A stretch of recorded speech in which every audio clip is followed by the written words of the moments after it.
tanto entre si es un partido, o si es azul, amarillo, rojo.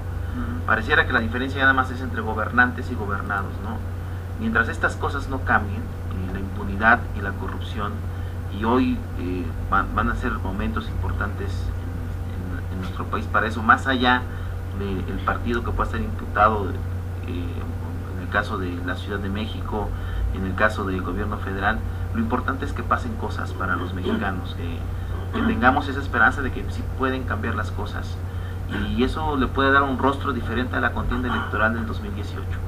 Oye, pero un rostro diferente, con los mismos actores de siempre, un rostro diferente. Porque no es actores, Gustavo, es el fondo. El fondo es que estés en la ciudad que estés, pareciera que la misión del gobierno en turno es ¿qué hago para quedarme aquí donde estoy? ¿No?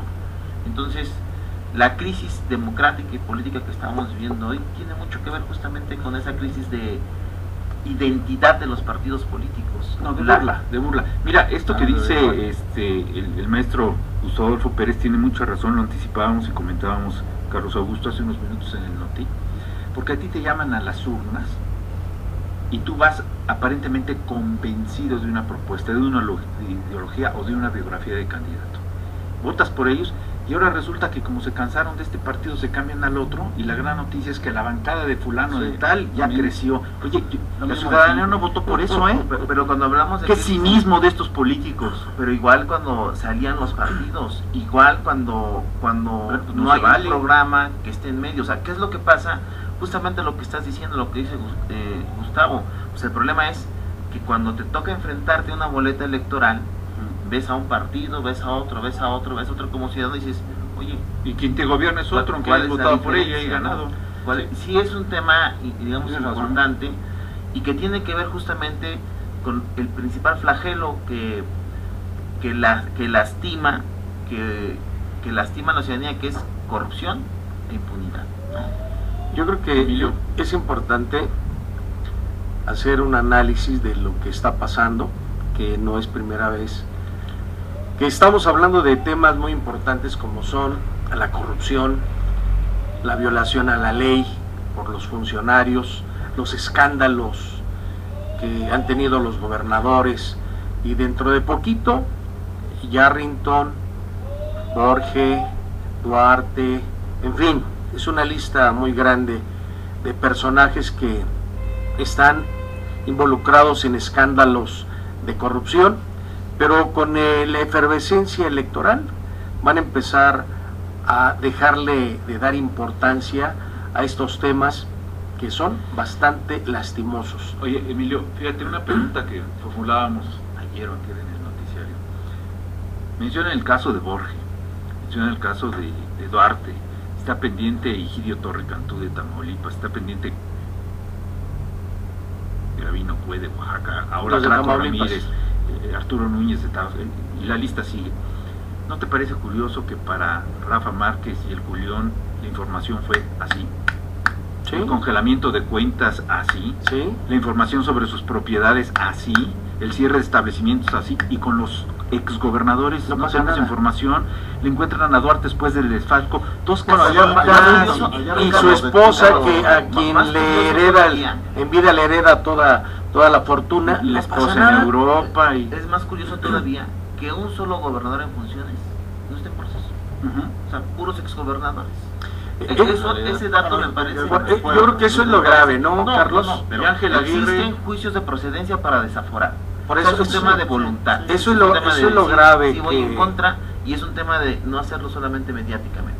Eso es grave, que está comprobado que han cometido delito, que han hecho mucho daño a la población y que no pasa absolutamente nada. Y repito, ahora con la efervescencia electoral, en donde ya empiezan a salir con más formalidad las figuras que van a participar en la contienda electoral, pues esto va a pasar a segundo término.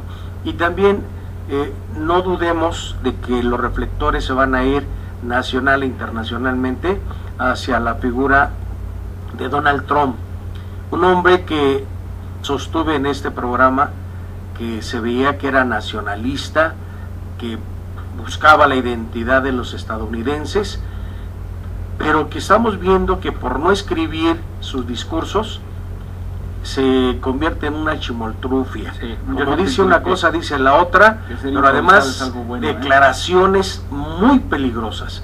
Un hombre que se ve que es racista, un hombre que es otro secreto, que se contradice no solamente en su decir, sino en su actuar, y que pone en riesgo la estabilidad y la paz mundial.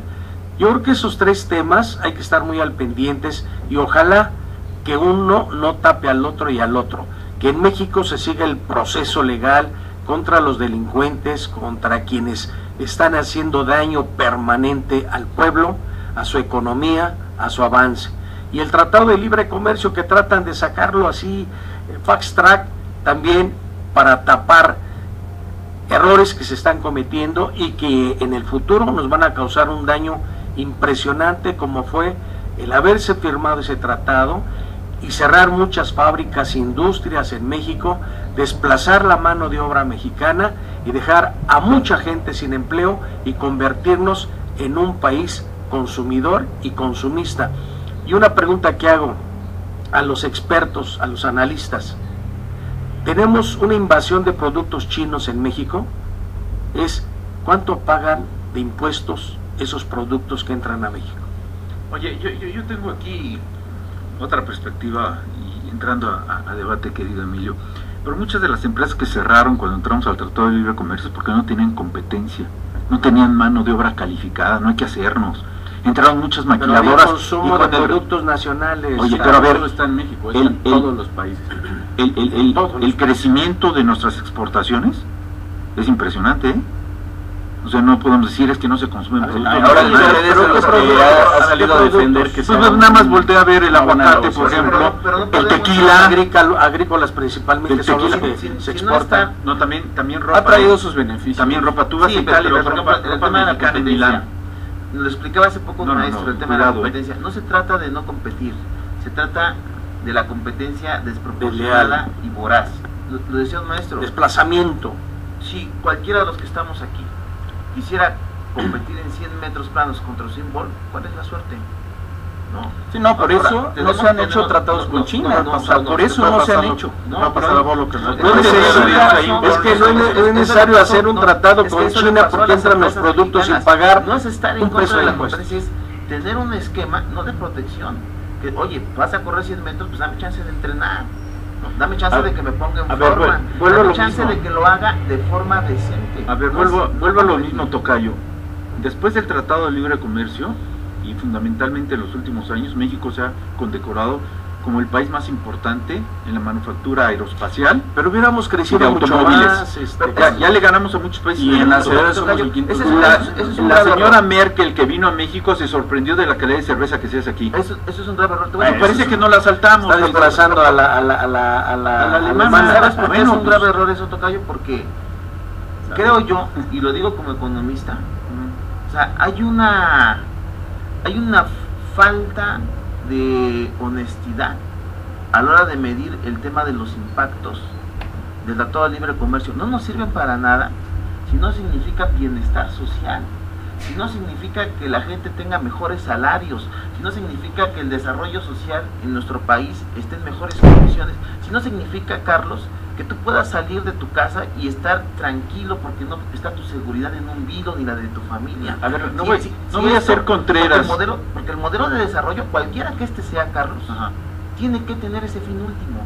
Puedes tener indicadores económicos muy buenos, pues qué padre. Carlos, pero si esos indicadores, esa es una discusión abierta.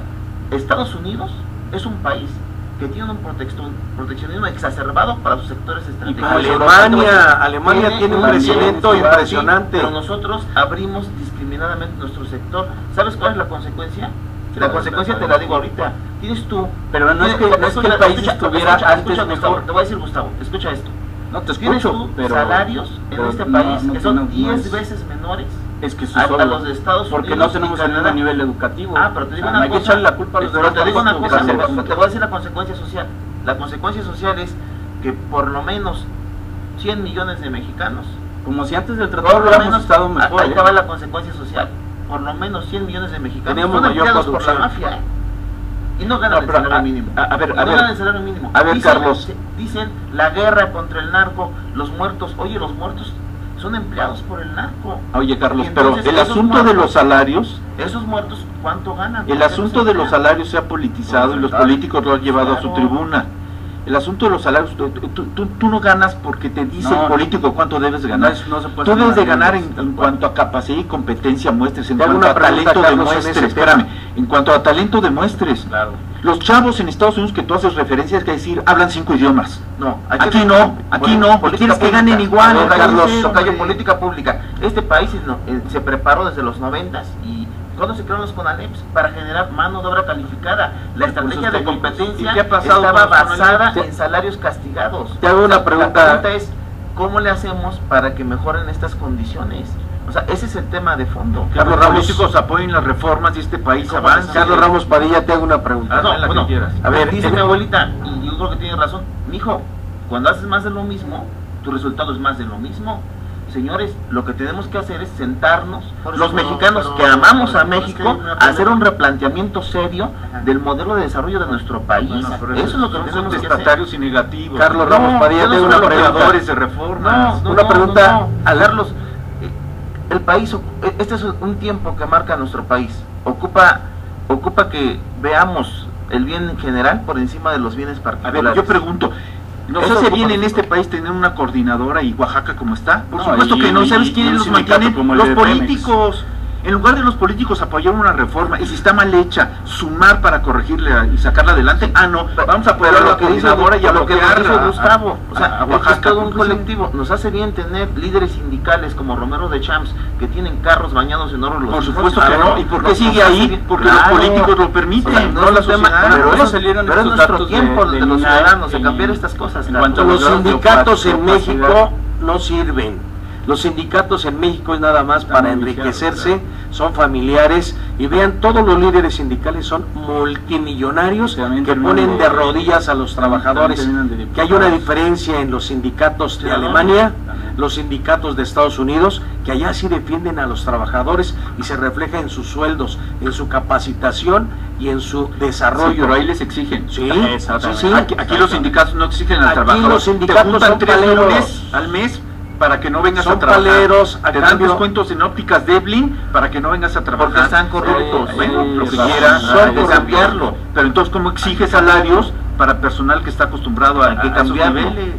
No, bueno, es que son todos los que participan en resignarnos y continuar como estamos. Juntas vacaciones de diciembre con el embarazo y te tomas de 8 meses porque tuviste un niño. Y ahora quieres que el empresario te siga pagando. Los papás también van a tener incapacidad. Yo creo que eso no es factor. Hay muchos países que tienen muchísimas prestaciones. En Europa es común. Sí, pero porque tienen una gran cadena comercial que hace que haya muchísima plusvalía. Lo que te quiero decir es, eso es común. Pero los sueldos son diferentes, Juan José. Es a lo que voy.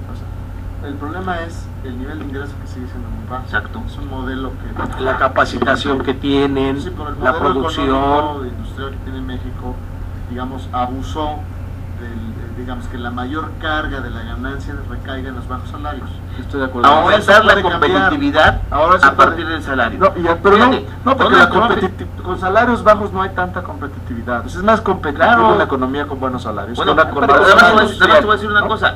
El señor sectores, cosas muy básicas, pues claro que está poniendo como una condición subir el salario en México. ¿Para qué pide esa condición? Pues para que no sea competitivo. Para mejorar su balanza comercial. ¿Por qué? Porque está claro que el salario en México es un factor de competitividad. ¿Dónde perdemos?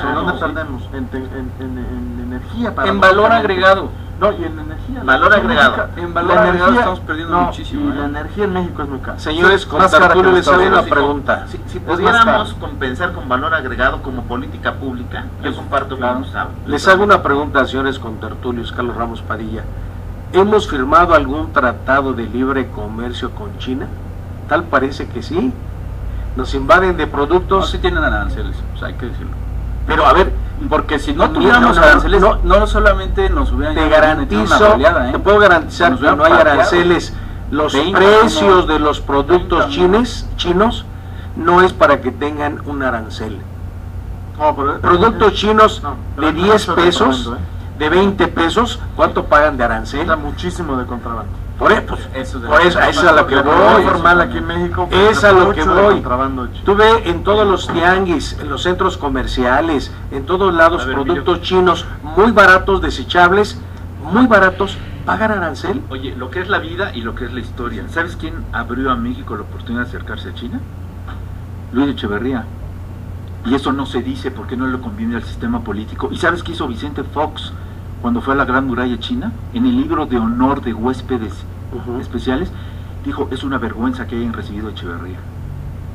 Así es México, hay que hablar de eso. Ahora sí queremos competencia y consumo bilateral con China, ¿no? Con los políticos que tenemos, Hay que corregir, con la competencia que tenemos, corregir todo. pero hablamos del salario Hay que mínimo, corregir por favor. todo, Hay que tenerlo. empezando Es por un los problema. políticos. De eso habla la gente. Fíjate, nada más te voy a pasar un dato, tocayo, y lo hemos comentado aquí en la estación. La generación, el número que quieras de ponerle estudiantes, la generación última de Berkeley, la cuarta universidad más importante del mundo, el 80% son chinos. Sí, así es. Solo 2 mexicanos, ¿eh? Solo 2 mexicanos, es una vergüenza. ¿Y así queremos salarios dignos? Pero de quién Incluso estuve yo en ¿de quién es la Lancaster, vergüenza, éramos tocayo? 60 De de esos nuestros de jóvenes, clases, no, no, de que no les dan no, oportunidades. No, La para clase saber política política quienes es nos gobiernan. Por eso, La clase clase política populistas, es mentirosos. Se acabó. Ya, que ya se acabó. Ya dijo Emilio que se acabó y no es secreto. Emilio Serrano, gracias, Carlos Gracias, Augusto, para el buen Gracias, debate. tocayo. Muchas gracias, Juan José García Ochoa, maestro Gustavo Adolfo Pérez. Buenos días. ¿Qué es